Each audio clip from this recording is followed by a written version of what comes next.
안보 특보 연세대 명예특임 교수를 모시고 진행을 합니다. 한반도를 둘러싼 엄중한 상황, 문재인 대통령 바람처럼 운전대를 잡고 원하는 대로 나아가기가 참 쉽지가 않을 것 같습니다. 그 방법을 오늘 한번 찾아보겠습니다. 안녕하십니까, 문 교수님. 안녕하세요. 예. 당연히 올해도 우리 정부가 가장 신경을 써야 될 대상, 북한 아니겠습니까? 누구나 그건 인정을 할 텐데, 마침 오늘 남북 고위급 회담이 있었잖아요. 우선 북한이 이렇게 갑자기 해가 바뀌면서 남북 대화를 하자고 나서는 어떤 노림수랄까요? 어떤 게 있다고 보십니까? 노림수라기보다는 예견이 된 거겠죠. 네. 그러니까 북한 입장에서는 지난 11월 29일 날 화성 15 발사 이후에 예. 우리는 핵무장력을 완성했다고 얘기를 했고. 네. 근데 이제 북한이 지금 추진하는 정책이 병진 정책이라고 해서 네. 소위 경제 발전과 핵무장력을 동시에 추진하게 되는 거거든요. 예. 그럼 하나는 된 거니까. 네. 그럼 남은 거는 경제 발전 하는 것밖에 없는데, 그 민생 경제를 챙기기 위해서는 지금 국제 제재하에서는 할 수 있는 게 별로 없거든요. 네. 그러니까 남쪽하고 대화해서 어떤 그 반전의 모멘텀을 찾으려고 하는 것 아닌가 하는 그런 느낌이 듭니다. 네, 저희 연말에 마지막 미사일 발사를 했을 때 우리가 김정은의 신년사를 주목해 봐야 된다 하면서 기대를 했던 게 바로 그런 것 아니겠습니까? 그렇죠. 그러니까 그때 이미 예측들을 많이 했죠. 전문가들은 예. 결국에 평화 공세로 나올 것이다. 예. 그걸 우리가 어떻게 받을 것인가, 그게 큰 과제라고 얘기하는데 지금 벌어지고 있는 것은 그런 현상이죠. 과거와는 달리 북한이 이렇게 미국까지 위협할 수 있는 그런 미사일 무장 능력을 갖춘 상황에서 남북 대화를 하자고 나서는 게 사실 우리 정부가 일방적으로 좋다, 그래, 대화하자, 우리 같이 협력하고 손잡고 살아야 되지 않냐, 이렇게만 갈 수는 없는 그런 상황이란 면도 좀 고민스러울 텐데요. 그렇죠. 우리가 원하는 것은 북한의 비핵화이고, 예. 북한이 원하는 것은 어떻든 소위 주한미군 철수시키고 한미동맹 약화시켜갖고 예. 자기들에게 주어지는 소위 외부적 위협 환경을 예. 최소화시키는 게 목표일 텐데, 우리가 원하는 걸, 북한이 원하는 것을 다 일방적으로 얻을 수는 없겠죠. 서로 원하는 게 차이가 많이 나네요. 엄청나게 차이가 나죠. 예. 그러니까 결국 그래서 외교가 필요한 거고 대화가 그렇겠죠. 필요한 거고, 그 절충점을 찾아야 되겠죠. 예. 그 첫 번째 과정이 오늘 하고 있는 남북 대화라고 볼 수가 있겠습니다. 오늘 대화 진행된 걸 보니까 우리 정부 입장에서는 평창 올림픽에 북한을 참여하게 만드는 건 당연한 일이고, 거기에다 더해서 그 서울 이산가족 상봉이라든지 긴장 완화를 위한 군사회담 이런 것까지도 이제 기대를 하고 있는 것 같은데, 그 정도까지야 북한이 당연히 응하겠죠. 평창 올림픽은 당연히 이미 참가하는 걸로 얘기가 돼가는 거고. 지금 나오는 것은 평창 올림픽 선수단 파견하는 거, 참관단 파견하고, 태권도 시범단 파견하고, 네, 그렇습니다. 그리고 더 나가서는 예술단까지 다 보냈다고 그랬으니까 북측 입장에서는 자기들의 변화된 면모를 네. 이번 평창 올림픽을 통해서 세계 무대에 알리려고 하는 게 있겠죠. 네. 또 우리 입장에서는 지난 7월 14일이었죠. 우리 대통령께서 북한의 네. 그 베를린 구상 이후에 연속 손상에서 북한의 인도주의적 목적을 위한 적십자 회담하고, 그다음 우발적 충돌을 막고 군사적 긴장을 완화시키기 위한 군사회담을 하자고 제의를 한 게 있거든요. 네. 그게 우리 두 개의 제의가 아직 남아 있는 거니까. 네.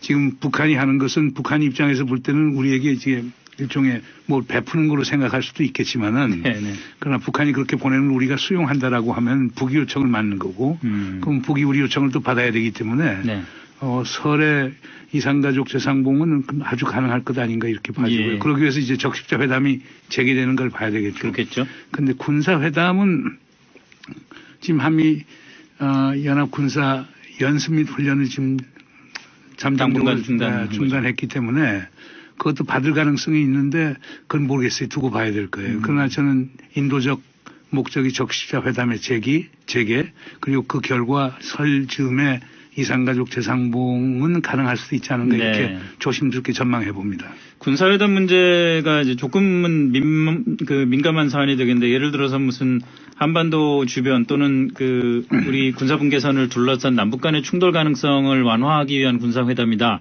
그렇게 국한할 수 있다면은 또 충분히 대화도 할 수 있을 것 같은데, 군사회담 얘기로 들어가면 자연히 크게는 비핵화까지 넘어갈 수밖에 없는 상황이 벌어지지 않겠습니까? 그건 북한이 원하지는 않을 텐데요.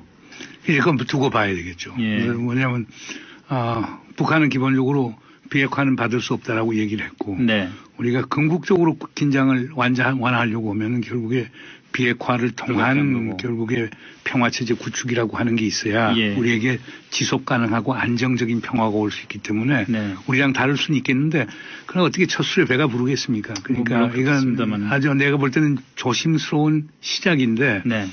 이 시작을 추진해 나가면서 정말 평화 번영의 가시적 결과를 가져오기에는 그 가는 길에는 상당히 많은 지뢰들이 매설된 것 아닌가 생각이 됩니다. 그렇죠.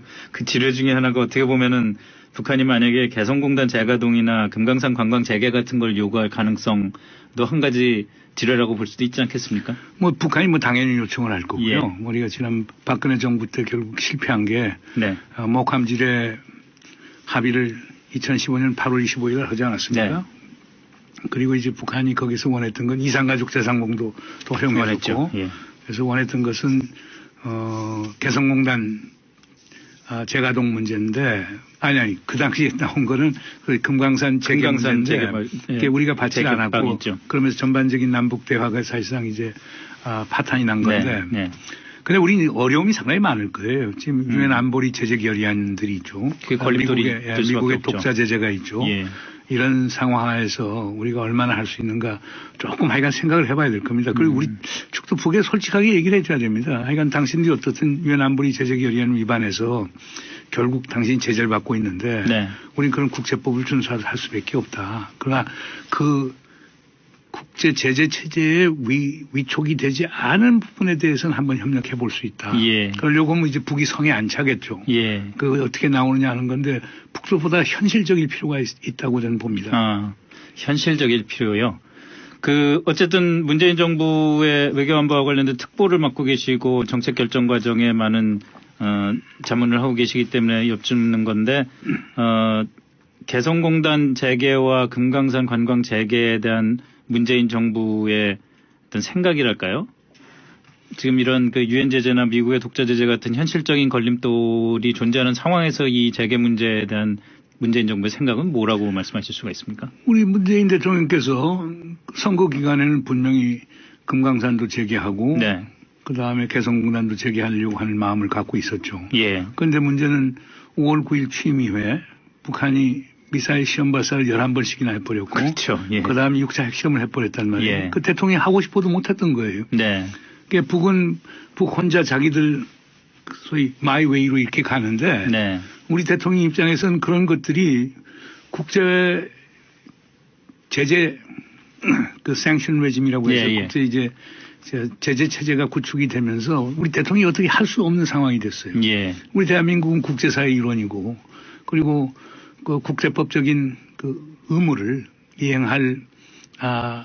이행해야 될 네. 것이기 때문에 그런 점에서 어려움이 있죠. 그래서 이건 아마 논의를 좀 해야 될 거예요. 저도 개인적으로는 사실상 그 두 가지가 바로 이루어졌으면 좋겠는데 취임 이후에 북한이 보여준 그 일련의 어떤 도발적 행태가 우리 대통령으로 하여금 그런 선택을 하기 상당히 어렵게 돼 있는데 하여간 보죠. 그다음 북한이 혹시 압니까? 또 비핵화를 향한 어떤 구체적 행보를 보이면은 네. 금강산이나 이제 개성공단 재개는 가능할 거라고 저는 봅니다. 김정은이 전에 한번 말씀하신 걸 들어보면 김정은이 좀 의외라고 생각했습니다. 상당히 예측 가능하다. 비합리적인 인물은 아니다. 이렇게 평가를 하셨더라고요. 지금까지 행보를 봐도 그렇다고 보십니까? 저는 그렇다고 봅니다. 예. 그리고 그 평가는 제 개인적인 평가라기보다도 미 정보 당국이 집단적으로 내려놓은 정보 평가가 그겁니다. 그러니까 김정은 위원장이 자기의 개인적인 체제 이익과 국가 이익을 극대화하기 위해서 상당히 그 고도의 높은 수의 계산을 하는 정치인으로 이렇게 보거든요. 네. 계산을 하는 정치인이라는 건 바로 그게 예측 가능하다는 예측 가능하고 어느 정도의 그 합리성이 있다라고 얘기하는 거니까요. 네. 예, 그런 점에서 보면 이건 뭐 제 개인적인 의견이라기보다는 특히 미국 중심으로 해서 북한을 오래 관찰하는 사람들 또 정보 당국자들 생각도 김정은이가 crazy하거나 irrational, 소위 미쳤거나 그리고 비합리적인 지도자는 아니라는 얘기를 하죠. 그리고 또 사실상 그렇습니다. 만약 김정은 위원장이 비합리적이고 크레이지 미쳤다고 생각하면 우리 대화할 수가 없죠. 그렇죠. 예. 그러니까 그건 기본적으로 그런 상황에서 이제 모순적 관계에 빠지기 때문에 그걸 우리가 인정해주고 갈 필요가 있지 않느냐 저는 그렇게 봅니다. 그렇게 보신다면은 지금 2008년 이 시점에서 남북 간의 대화가 다시 시작된 이 시점에서 올 한 해 동안 김정은의 행보는 어떻게 전개가 될 거라고 예측을 하실 수가 있습니까? 예측하기 좀 힘든데요. 네, 그러니까 자 북이 이제 화통하게 이렇게 나왔거든요. 예. 우리가 뭘 해줄 수 있느냐라고 하는 게 가장 큰 과제일 거예요. 그러니까 우리가 좀 숙제를 더 많이 해야 되고 그리고 우리 숙제를 푸는 건 우리 혼자 힘만으로 되는 게 아니에요. 미국하고 조율해야 되고 그렇죠. 일본하고도 부분적으로 조율해야 네. 되고 중국하고도 또 조율해야 되는 문제가 있기 때문에 제가 볼 때는 예측하기는 상당히 힘들어요. 그 북한은 기본적으로 보면은 그것도 영어를 써서 죄송합니다만 reactive 반사적인 경향이 상당히 강해요. 어떤 우리 쪽이나 미국 쪽의 조치에 대해서 미국이 강경하게 나오면 걔네도 강경하게 나오는 거예요. 네. 그다음에 우리가 기본적으로 구체적인 소위 그 유인책을 갖고 나오면 걔네는 또 그거에 대해서 상당히 화답을 하는 경향이 있거든요. 예. 그래서 김정은이 예측 가능하느냐 안 하느냐라고 하는 것은 한국과 미국 특히 한국과 미국이 예측 가능하느냐 안 하느냐에 달려 있다고 보면 될 겁니다. 당장 그런 예측 가능한 김정은에 대해서 우리가 생각을 하면서 그 핵과 미사일 개발에 막 박차를 가하는 시점에 많은 사람들이 생각했던 게 이 단계가 완성이 되고 나면은 이른바 통미 봉남을 하지 않겠냐. 다시 말해서 이제 미국하고만 거래하려고 그러고 남쪽은 완전히 좀 배제하게 되지 않겠냐 이런 걱정들을 했었는데 이번에 이제 남북 대화가 시작되는 거 보면 오히려 통남 복미가 되는 이런 느낌이라는 생각도 들거든요. 일반인 입장에서 보면 말이죠. 간단해요. 그건 미국이 문을 닫아놨기 때문에 나올 수 있는 건 남쪽밖에 없겠죠. 게다가 중국도 북에 대해서는 그렇게 우호적이지 않고 그러니까 지금 북한이 나올 수 있는 길이라고 하는 게 남측하고 대화하는 것밖에 없기 때문에 자연히 통남이 되고 그걸 통해서 통미가 될 수 있는 그 길을 찾으려고 하는 것 아닌가 생각이 됩니다. 예. 자, 그렇다면 지금 말씀하신 대로 문을 딱 걸어 잠그고 있는 그 미국 트럼프 대통령이 미국에 대한 얘기를 좀 넘어갔으면 합니다만은 미국에서 보는 한반도 상황은 우리가 보는 상황보다는 좀 더 위기에 대한 두려움이 강한 것 같다 그런 느낌이 좀 듭니다. 그렇죠. 우리가 지금 작년 한 해를 회고해 보더라도 4월 위기설, 8월 위기설, 10월 위기설 세 개 큰 위기설이 있었고 그렇죠. 그리고 모든 옵션은 탁상호에 있다. 그래서 군사적 행동 가능성을 배제하지 않았고 지금까지도 그렇죠. 북한에 대해 선제 공격할 수도 있고 블러드 노우즈 전략이라고 해서 북한의 코피 내게 만드는 그런 전략도 얘기를 하면서 그건 선제 타격하고 연관이 되어 있는 건데 그런 얘기들이 많이 나와서 지금도 한반도에 대한 우려가 많죠. 그 우드로 윌슨 센터라고 상당히 중도적인 워싱턴 DC 띵크탱크가 있는데 거기 수석 부회장하는 로버트 루트왁이라고 상당히 유명한 대량살상 무기 전문학자인데 그 양반이 오늘 폴리티코에 썼던가요? 오늘 포린 파워시에 썼던가요? 포린 파워시에 쓴 것 같아요. 지금이야말로 북한에 공격할 시간이다. 아이고 참. Now is the time to bomb North Korea. 이런 식으로 어떻게 쓰고 나왔기 때문에 그 친구 상당히 리버럴한 사람으로 알려져 있는데 그런데도 그런단 말입니까? 그러니까 그거는 이제 지금 기억이 나실 거예요. 그러니까 우리가 2차 핵위기 시작될 당시에 그때 상당히 리버럴하다라고 하는 윌리엄 페리 장관하고 나중에 국방장관이던 애슈턴 카터 두 분이 쓴 워싱턴 포스트 칼럼이 있어요. 그게 북한을 지금 공격할 때다. 근데 더 이상 핵무기 보유가 가시화되기 전에 지금 쳐야 결국에 북한 핵 문제를 극복할 수 있다. 이런 그 칼럼을 쓴 적이 있는데 지금은 윌리엄 페리 장관은 이미 늦었다는 거예요. 그러니까 대화해야 된다는 거예요. 그런데 로버트 리트왁은 반대로 그때는 대화를 혼자 했다가 그 친구가 한 6개월 전에 한국 왔었죠. 그래서 저랑 같이 만나서 제가 관여하는 어떤 연구소에서 강연회도 가졌고 제가 사회를 받았는데 그때 그 친구 얘기하는 건 북한하고 인게이지먼트 해야 된다고 그렇게 주장하던 친구가 벌써 6개월 만에 또 바꿔갖고 북한 지금 공격해야 된다고 이렇게 얘기를 하고 있으니 미국도 상당히 혼란스러워요. 대통령도 혼란스럽고요. 미국 대통령 이번은 아주 트럼프 대통령 잘하신 거죠. 이번에 그 남북 대화와 관련된 조치 말씀하시는 거죠? 아, 그렇죠. 그러니까 그래서 안 그래도 어저께 미국의 MBC하고 제가 TV 인터뷰를 할 텐데 이제 그 얘기를 해요. 트럼프 어떻게 생각하느냐. 그래서 네. 내가 상당히 훌륭한 결정을 한 거다. 그러니까 트럼프 대통령 우리 문재인 대통령 앞에 남북대 하는 거 100% 지지한다. 우린 한국과 같이 가겠다. 상당히 고무적인 그런 발언이다. 딱 그랬더니만 그거 뭐 트위터하는 거라 다를 게 뭐 있냐고 그랬더니만 제가 이런 얘기를 했어요. 과거의 트위터보다 더 신뢰성이 있는 건 현재의 트위터니까 지금 트럼프 대통령이 말씀하시는 입장이라고 하는 게 더 신빙성이 있다고 봐야 될 것 아니냐 이런 제가 그 답변을 한 적이 있는데 지금 트럼프 대통령의 지금 대응 태도는 정말 상상을 초월하는 대응 태도예요. 전화도 트럼프 대통령이 먼저 걸어왔죠. 그렇죠. 그리고 100% 지지한다고 그랬죠. 네. 그리고 남북회담 잘 되면 우리가 북미회담도 할 수 있다는 얘기를 했죠. 그러니까 완전히 문재인 대통령을 완전히 결국에 신뢰하고 엄청 띄워주는 거죠. 그러니까 아베 총리가 그것 때문에 상당히 곤혹스러웠던 거죠. 아니 그런데 뭐 지금 방금 말씀하신 것처럼 과거의 트위터보다는 현재의 트위터가 트윗이 더 중요하다고 말씀을 하셨는데 걱정거리는 미래의 트윗은 또 어떻게 될지 모른다는 얘기죠. 그게 우리가 이제 남북이 하기 나름이죠. 지금 북한의 행태를 보면요. 미국의 행보에 따라서 거의 대응을 해오는 것 같아요.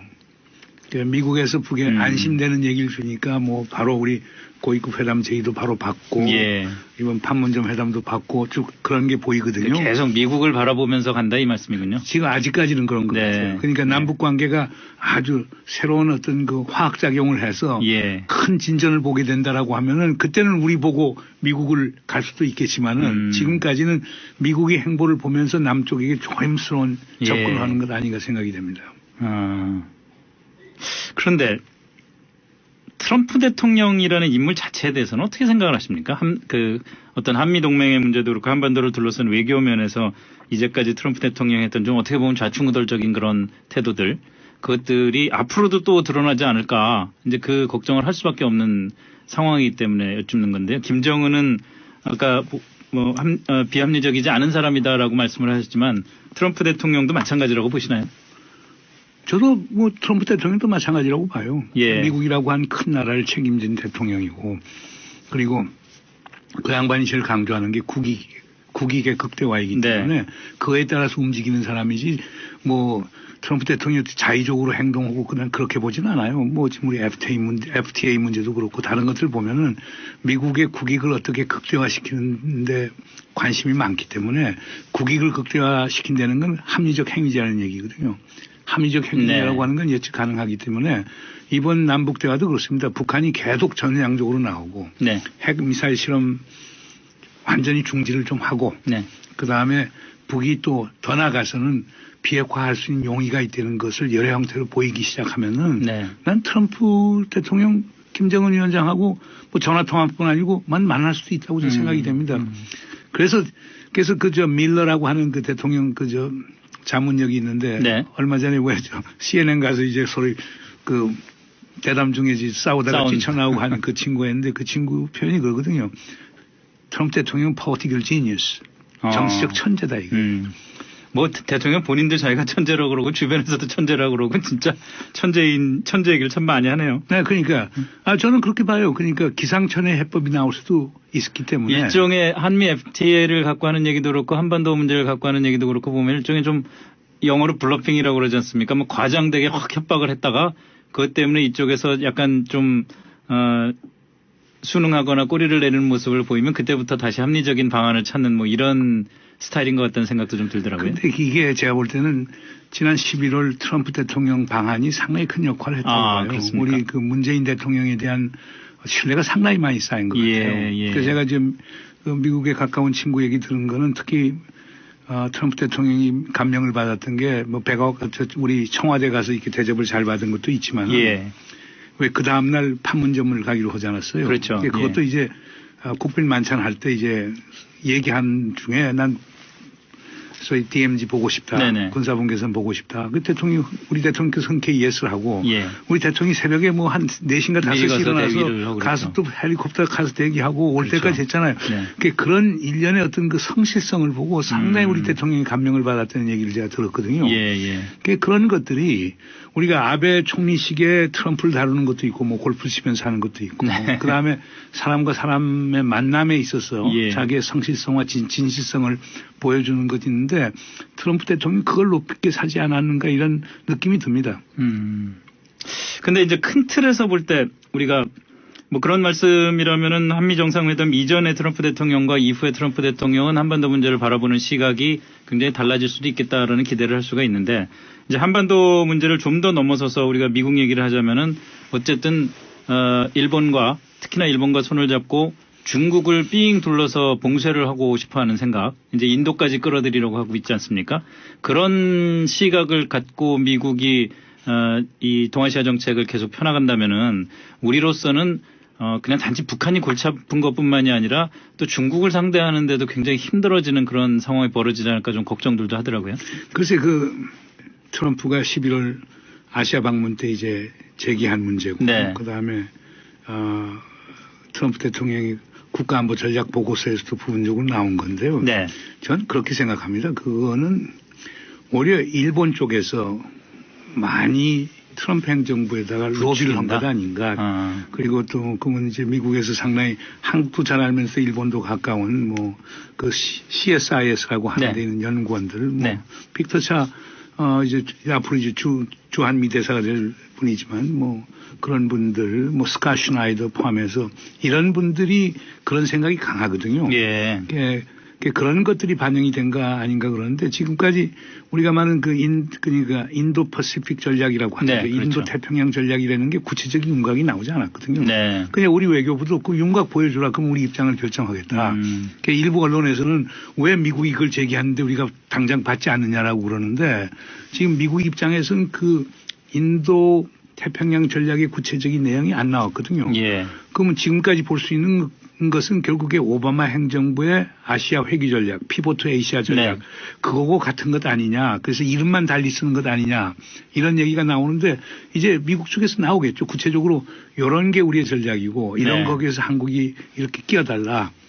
이렇게 얘기를 하는 건데 그걸 얘기할 때 무슨 뭐 일부 사람들은 소위 중국은 소위 인도양에서 진주 목걸이 전략하고 그다음에 인도, 호주, 미국, 일본 여기는 다이아몬드 모델 해갖고 중국을 견제한다라고 그러는데 내가 볼 땐 거의 허구적인 어떤 그림을 그리는 것 아닌가 생각이 듭니다. 우리 지금 보세요. 뭐 남중국해에서 지금 무슨 해상봉쇄가 있습니까? 동중국해에서 해상봉쇄가 있습니까? 무역 제대로 되고 있고. 지금 미국하고 중국 같은데 그렇게 이제 뭐 미국에서는 중국을 경쟁적 상대다 또는 라이벌, 경쟁자다 이런 표현을 썼지만 미국과 중국과의 지금 군사 채널만 각기 다른 수준에서 한 120개의 채널이 있어요. 대화 채널이요. 그러니까 이게 또 경제는 그렇지 않습니까? 2+2 해서 미국의 재무장관, 국무장관, 그다음에 거의 중국의 부총리, 경제부총리하고 외교부장이 2+2에서 회의하고 지금 양국 사이에 그 커뮤니케이션 채널이 너무나 다양하게 있기 때문에 우리가 생각한처럼 그렇게 미중 관계가 파국으로 가지는 않습니다. 그런데 문제는 그런 걸 소위 극대화시키고 그 드라마타이즈 시킴으로써 극화시킴으로써 얻을 게 많은 사람들이 그렇게 만드는 것 아닌가 생각이 듭니다. 대표적인 경우가 아베 총리겠죠. 잘 알겠습니다. 저희가 벌써 3부를 마무리해야 될 시간이 됐는데 북한과 미국에 대한 얘기는 여기서 마무리를 하고 문정인 교수님과 4부에서 일본과 중국을 상대로 한 우리 외교 현안을 좀 집중적으로 얘기를 나눠봐야겠습니다. 물론 일본과 중국 얘기할 때도 북한과 미국 얘기가 빠질 수는 없겠죠. 교수님, 앞서서 지금 트럼프 행정부에 대한 얘기를 잠시 나눴습니다만은 중국 얘기로 넘어가기 전에 만약에 이렇게 남북 오늘 고위급 회담이 잘 돼서 평창 올림픽에도 참여를 하고 남북 간의 훈풍이 불기 시작하면은 지금 연기돼 있는 한미 연합 군사 훈련들 있지 않습니까? 그것들이 평창 올림픽 끝났다고 해서 훈풍 불고 있는데 훈련은 훈련대로 다시 한다. 이러기도 좀 애매한 거 아닌가요?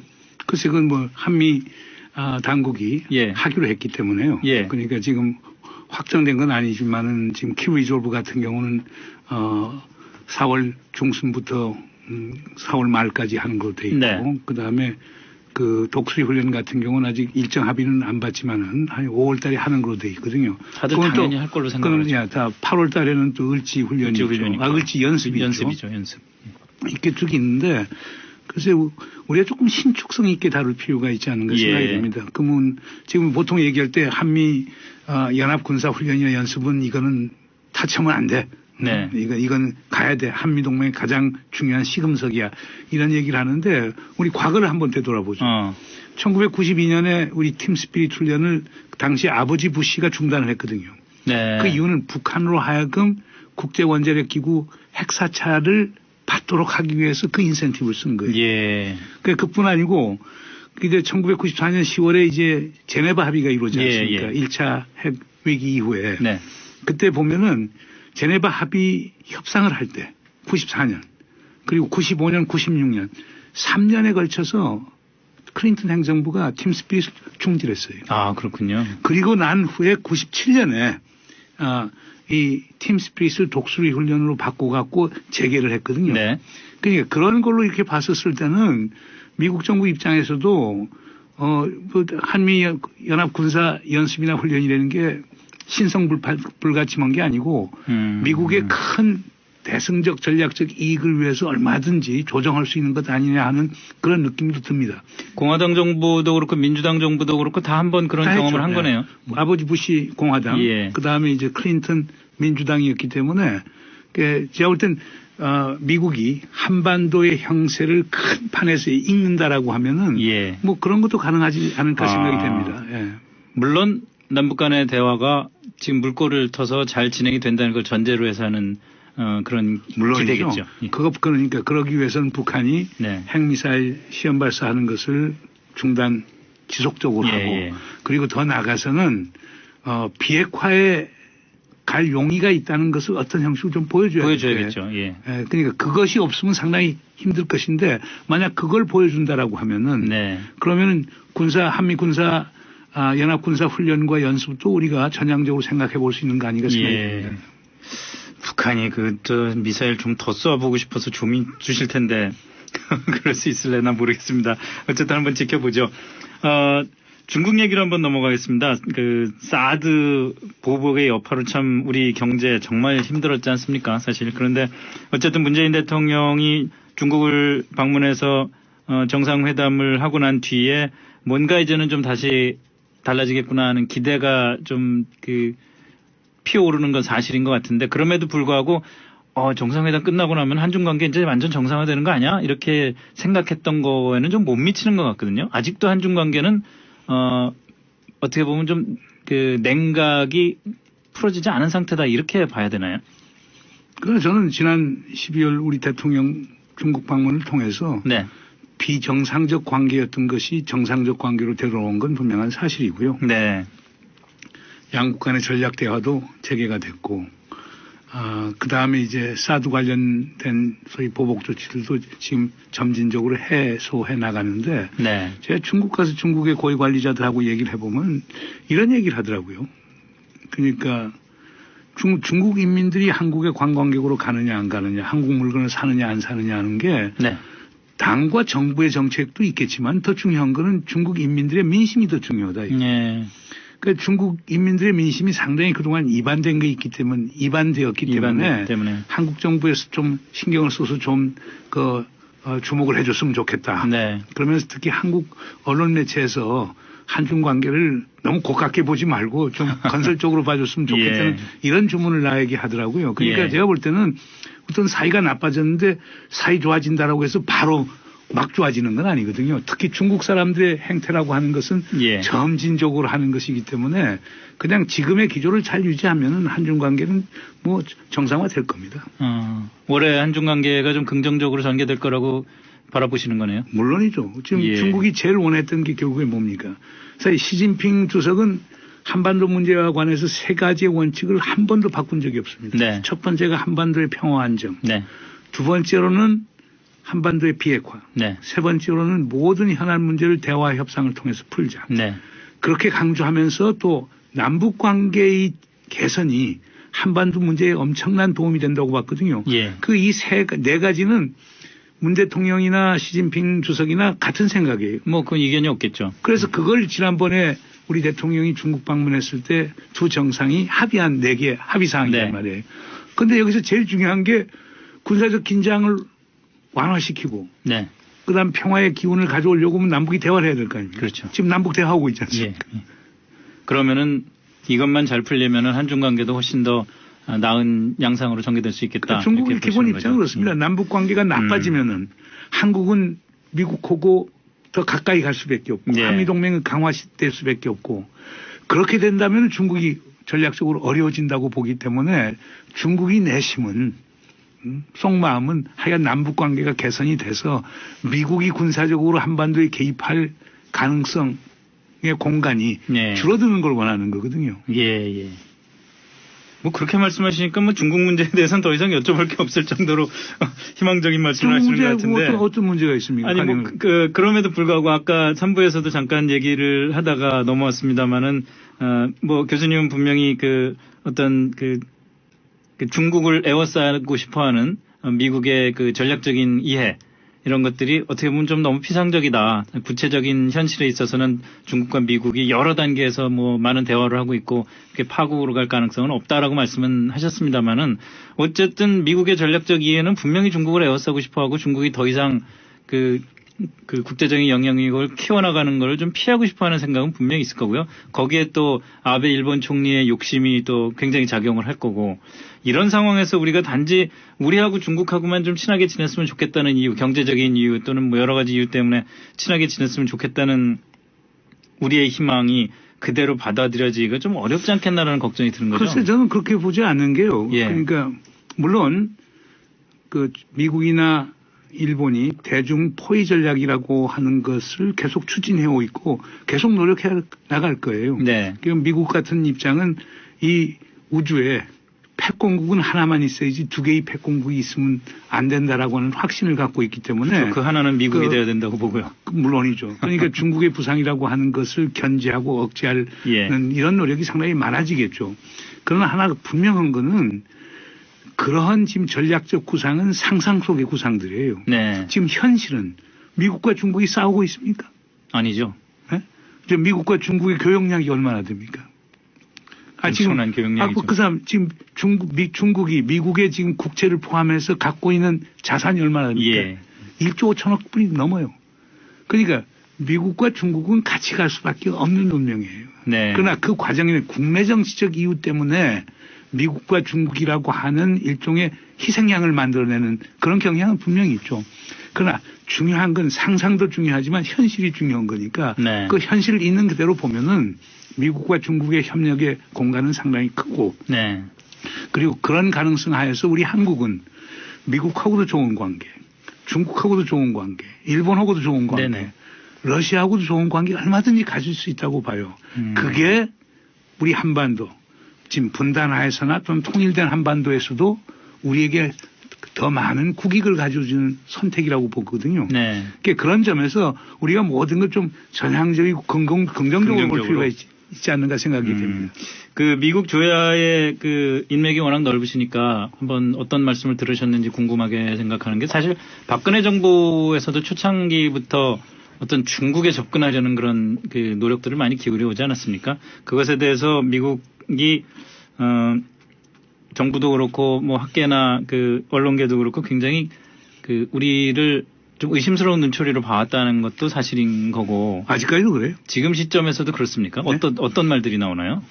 그러니까 지금 단순히 중국 문제 아니고 북한 문제까지 다 엉켜져 예. 있는 건데 예.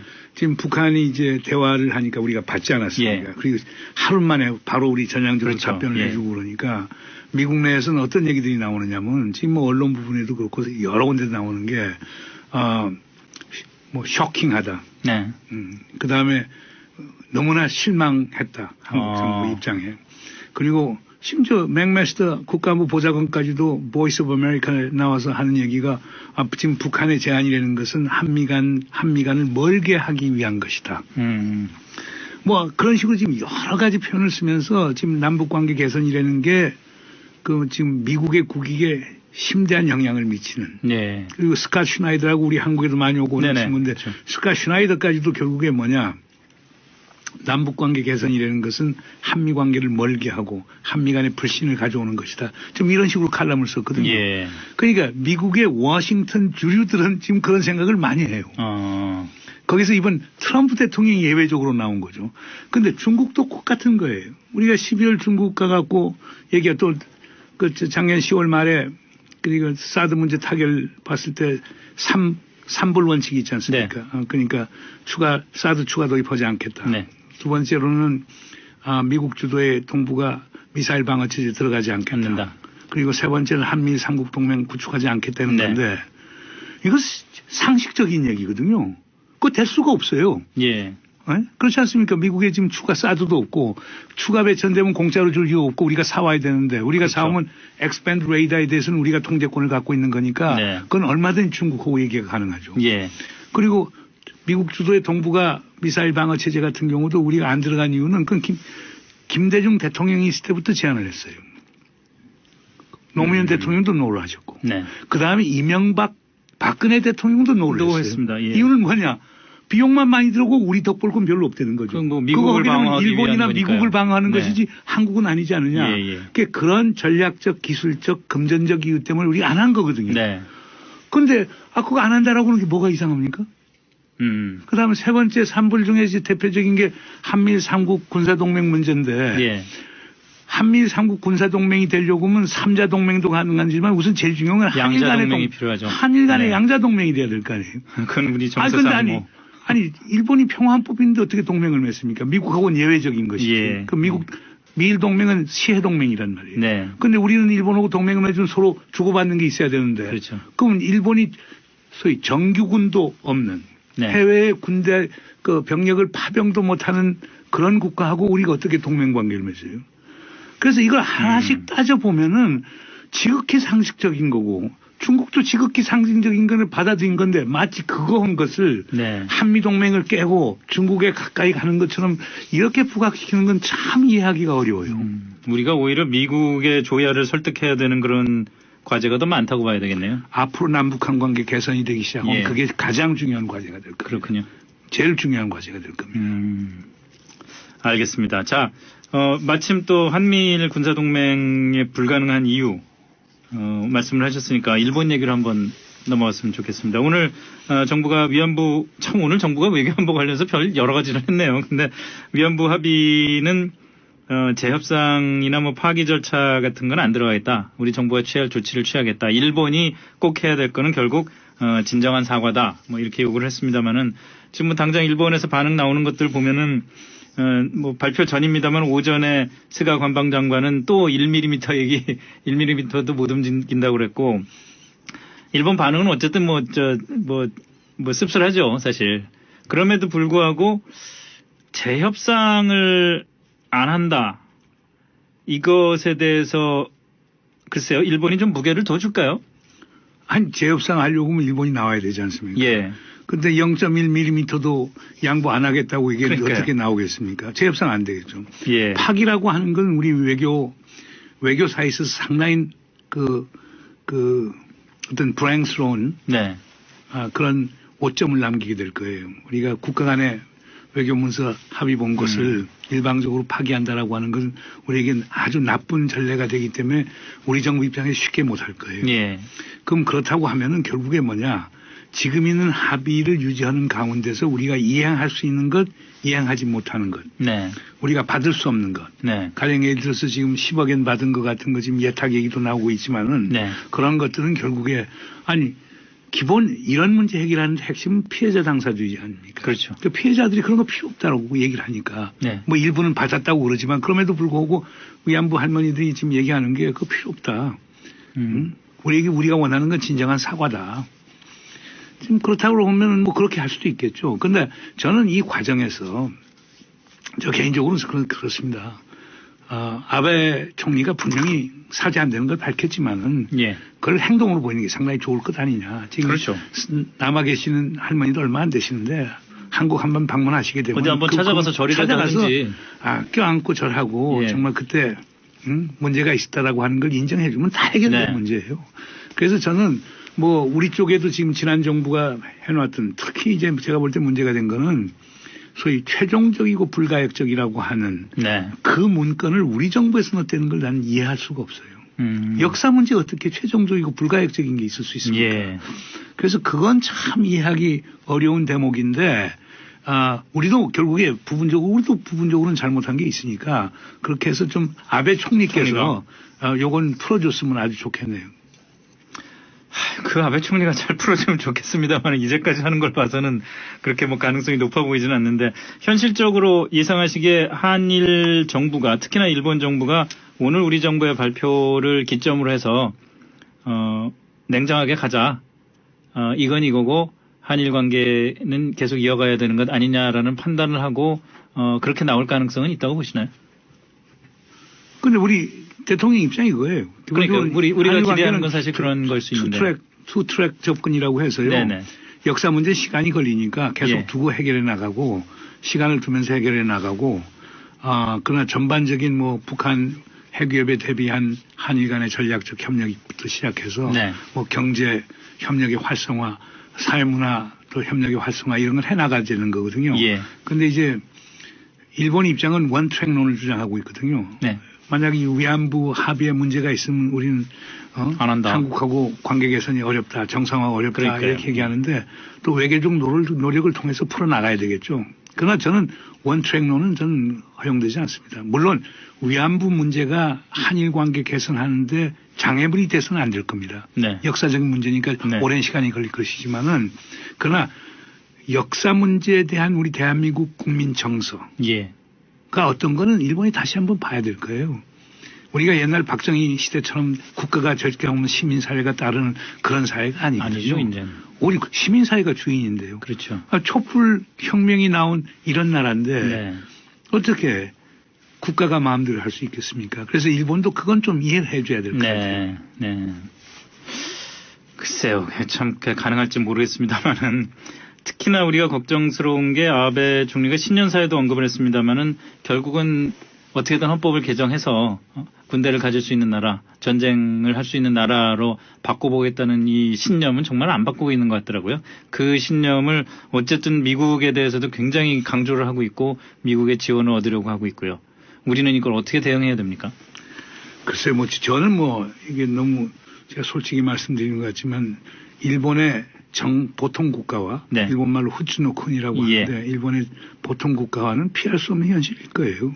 그렇게 보시나요? 근데 그건 사실상 명칭의 문제거든요. 그러니까 평화헌법 구조 2항에 보면은 정규군을 갖지 못하라고 되어 있거든요. 네. 그러니까 일본 자위대의 지금 군사력 봐요. 세계에서 엄청난 군사력이죠. 5위, 6위의 군사력을 갖고 있단 그렇죠. 말이에요. 예. 그러니까 완전히 실질과 명분 사이에 완전히 모순이 있는 게 일본의 현실이거든요. 예. 그러니까 저 개인적으로 생각하는 건 그렇습니다. 일본이 재무장하는 것, 정규군 갖는 거 오케이다 이거예요. 그러나 과거 문제에 대해서는 확실하게 네. 해소를 하라. 그래야 우리가 일본을 믿지 않겠느냐. 저는 그렇게 생각합니다. 그래서 이번 위안부 문제부터 시작해서 남경 대학살 문제 이런 문제에 대해서 일본 지도부가 정말 전향적으로 나오고 빌리 브란트가 네. 아우슈비츠에 가서 사과했던 그런 모습을 보인다라고 하면은 우리 국민 통합니다. 그렇지 않습니까? 난 일본이 그런지 막대한 군사력을 갖고 있으면서 지금도 평화헌법이라는 이름 하에서 자위대만 갖는다. 예. 그건 저는 위선이라고 봅니다. 뭐 그런 면도 있습니다만 사실 만약에 일본이 헌법을 개정해서 군대를 가질 수 있게 됐을 때 국방력 강화에 더 박차를 가할 거고 그거는 중국을 경계하게 만들어서 한반도 주변 상황의 긴장을 높이지 않을까 하는 걱정도 있지 않겠습니까? 그러나 이미 일본의 지금 군사비 지출 패턴 보세요. 계속 증가해 나가는데요. 네. 그러니까 저는 일본이 재무장을 하든 안 하든 간에 예. 군사비 지출은 계속 증가되고 군사력 강화는 분명히 있을 건데 예. 그러니까 저는 그 탈을 벗게 하고 대신 독도 문제 그냥 한국보다 인정해주고 그다음 위안부 문제 예. 과거에 강제 연행이 있었고 사과한다고 이렇게 얘기해 버리면은 네. 제가 볼 때는 해결될 문제라가 아닌가 생각이 됩니다. 그래서 우리가 이제 일본의 재무장 문제는 일본의 군국주의화 문제하고 연동이 돼 있어요. 우리 한국 사람들은 일본이 재무장되면 1930년대 일본이 군국주의로 돌아가는 것 아니냐 예. 하는 이런 우려 때문에 하는 건데 그렇죠. 저는 일본 사회 그렇게 보지 않습니다. 일본은 상당히 견고한 민주주의 국가입니다. 네. 과거에 군국주의로 돌아갈 거라고 저는 보지 않습니다. 대신 역사 문제만큼은 네. 일본이 정말 전향적인 태도를 보여야 될 거라고 봅니다. 역사 문제에 전향적인 태도를 보이는 것 자체가 군국주의로 돌아가지 않을 거라는 약속을 하는 한 가지가 될 수가 있겠죠. 바로 그겁니다. 예. 그게 핵심적인 포인트입니다. 예. 알겠습니다. 이렇게 말씀 나누다 보니까 벌써 시간이 다 흘러서 여기서 정리를 해야 될 것 같습니다만은 앞으로도 우리 이 실타래 얽히고 얽힌 실타래 풀어나가는데 문재인 교수님이 특보 자격으로 참 많은 역할을 해주시길 진심으로 바라겠습니다. 감사합니다. 네, 오늘 말씀 감사합니다.